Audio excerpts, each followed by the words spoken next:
Continuamos con su programa, entonces, que aquí por la señal de TV UGED. Oiga, muy interesante, estamos escuchando cuáles son los síntomas, los señales que presenta un chiquito que nos va a encaminar para definir el diagnóstico a partir de un especialista sobre el autismo. Y bueno, estamos viendo en el área de socialización, el área de la comunicación, el lenguaje, que son de alguna manera los puntos nodales, y vamos a ver qué otras señales podemos encontrar en estos pequeños que encaminen precisamente el diagnóstico de autismo. ¿Qué otras señales tenemos? Sí, bueno, creo que nos falta hablar un poco de una señal de alarma también, y que es muy característica también de las personas autistas a lo largo de su vida, y sobre todo, bueno, se acrecenta cuando a lo mejor entran a la etapa de la adolescencia y la adultez, que es la falta de la imaginación, el sentido literal que ellos tienen de percepción de las cosas, ¿verdad? Ellos son unas personas que no saben mentir, o sea, ellos son muy literales en el lenguaje, o sea, es contradictorio, ¿no? Porque pudiera parecer que ellos no entienden el lenguaje, pero al contrario, por ejemplo, no entienden las bromas, no entienden el doble sentido. Ya cuando, por eso me refiero a cuando son ya jóvenes y adultos, que tienen que, aquellos autistas que sí van a la secundaria, que sí van a la preparatoria, que sí van a la universidad, y que a lo mejor ahí pueden ser víctimas de señalamientos, de bullying, de acoso, por cuestiones de que no tienen ese sentido de la imaginación que los mexicanos somos muy dados a tener, ¿no? Esas bromas que muchas veces... El doble sentido, las bromas, y eso, bueno, el autista no es que no las entienda, sino que eso no es parte de un lenguaje normal. Eso lo estamos configurando, ¿no? A nuestra conveniencia, lo que es el doble sentido y lo que es el sentido figurado. Entonces, bueno, eso para ellos les perjudica mucho. Pero, por ejemplo, aquí, ¿cómo le enseñas a un autista a entender las bromas? ¿Cómo le enseñas a un autista que así es una manera de socializar?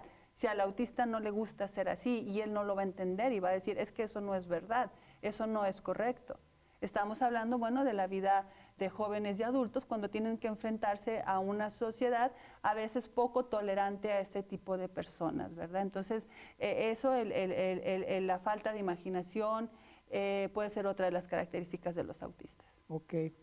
Hemos escuchado también que se presenta en niños pequeños el aleteo y el movimiento como péndulo, ¿sí? Como ¿sería eso alguna señal que pudiera encaminarnos al autismo? Sí, claro, bueno, también recordemos que esas son las estereotipias que ellos manejan, muy características de las personas autistas, y que también señalarlo, personas con otras condiciones de discapacidad también las pudieran presentar, pero pudieran ser esas características adicionales o agregadas a una primera condición, como pudiera ser un síndrome de Down, como pudiera ser una parálisis cerebral infantil, el que se estén meciendo, el que estén aleteando. Una persona autista sí presenta esas características, inclusive algunos ruidos guturales también muy sentidos, el girar en su propio eje, el caminar sobre de una línea. O sea, ¿todo esto qué significa? Para mí significa nada más que una estructura. Él está estructurando un momento. ¿Y para qué estructura este momento? Para autorregular su conducta. Al principio, cuando los padres de familia no sabemos que esas características son justamente para que él mismo sea capaz de bajar su ansiedad, sea capaz de regularse. Tiene un sentido. Tienen un sentido. Un sentido que para él es súper importante, para el autista, pero que para una sociedad que criticamos todo y que no conocemos de autismo, nos va a parecer muy extraño, inclusive violento para con nosotros. Podríamos pensar que es una persona que me puede hacer daño si está corriendo, por ejemplo, en un solo eje y corre hasta 20 veces, pero él simplemente está tratando de regularse.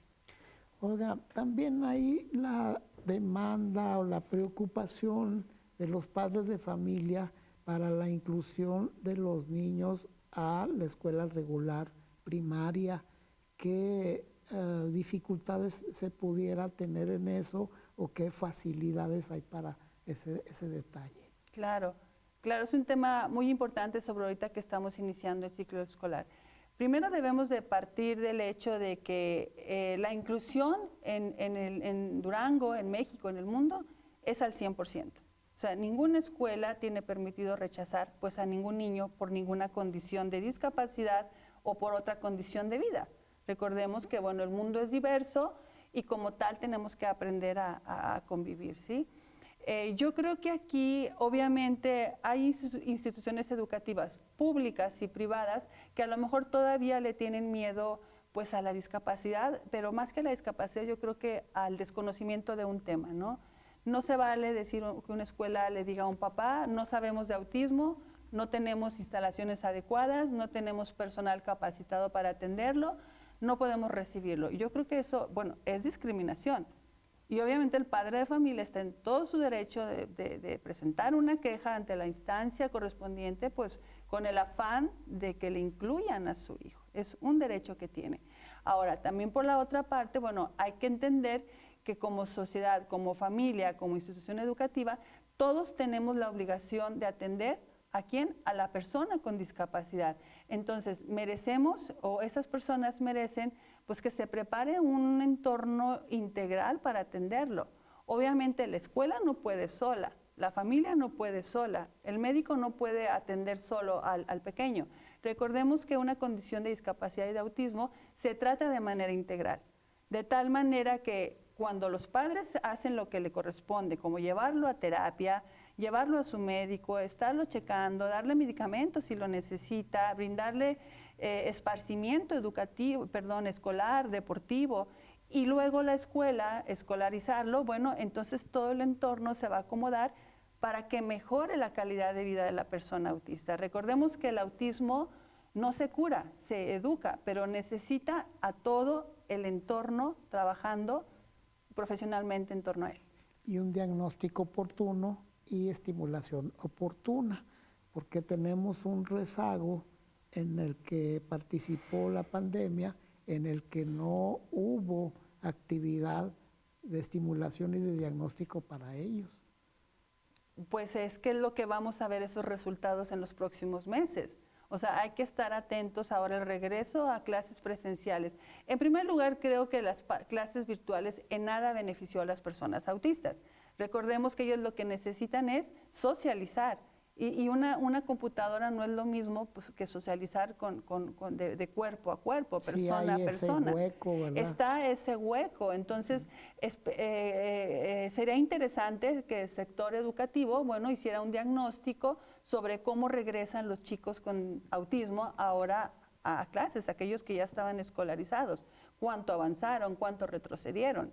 Entonces, bueno, aquí obviamente siento que todos nos vamos a enfrentar a ese temor del volver a retomar nuestras actividades cotidianas, y si recordamos que las personas autistas son muy de rutinas, porque es otra característica de las personas autistas, se manejan mucho con rutinas, quieren saber qué va a pasar enseguida, en media hora, al día siguiente, en una semana, entonces ellos siempre están esperando porque ya saben que sigue.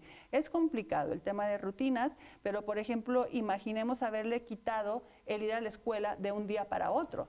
Ellos entraron en conflicto y tardamos meses en casa para hacerlos entender que, bueno, ahora no va a haber escuela, va a ser a través de una computadora. Ellos no querían, algunos sí pudieron, otros no. Y ahora que regresen a la escuela, también vamos a batallar porque su rutina ahorita es estar en casa. Sacarlos de casa ahora va a ser el gran reto. Todos en general, ¿verdad? Todos, pues todos, y el autista un poco más. Más, exacto. Exactamente. Y luego hay los detalles de carácter de lo conductual. Merecen una educación con una metodología especializada para poder controlar o que no se presenten irritación, berrinches, etcétera, y que si no se llevó a cabo, se va a presentar a nivel preescolar y a nivel de primaria.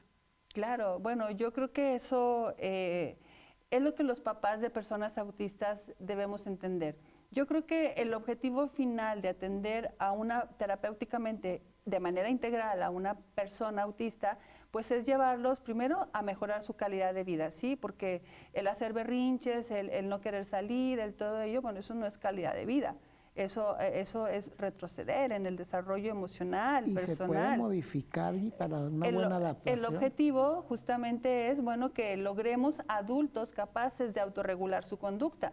De tal manera que, bueno, si nuestros hijos ya tienen 20, 25 años y van a tener una oportunidad, por ejemplo, de empleo, entiendan que también que, bueno, van a tener que cumplir un horario, van a tener que cumplir ciertas reglas.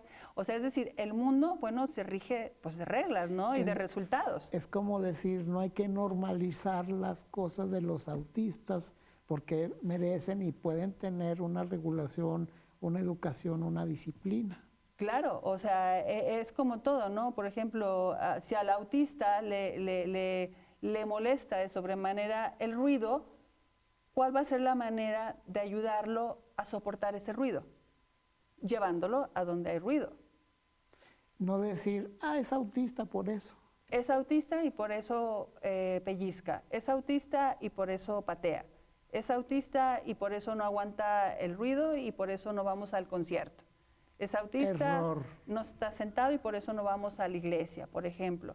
O sea, es decir, entonces, ¿dónde entra la socialización?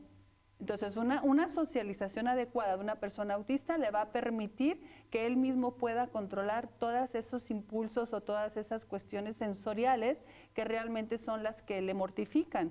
La luz, el ruido, los colores, los olores, los sabores.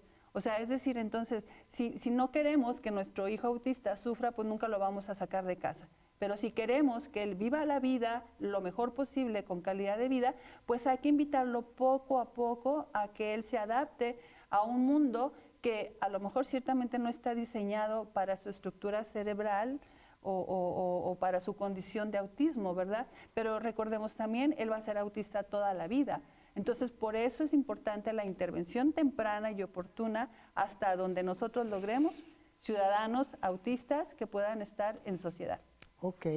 Público televidente, ya nos dieron una cátedra sobre los detalles que tenemos que observar, la socialización, la comunicación en el área del lenguaje, los aspectos conductuales, la imaginación. Todos estos detalles tenemos que tomarlos muy en cuenta precisamente para que haya un diagnóstico oportuno y una canalización a las personas que son expertas en la especialidad para que sea determinado el diagnóstico con las indicaciones precisas. Muchísimas gracias por su presencia. Al contrario, gracias. Público televidente, muchas gracias por su atención, esperando que estos comentarios sean de su agrado. Les suplico incremente su escala de valores. Gracias.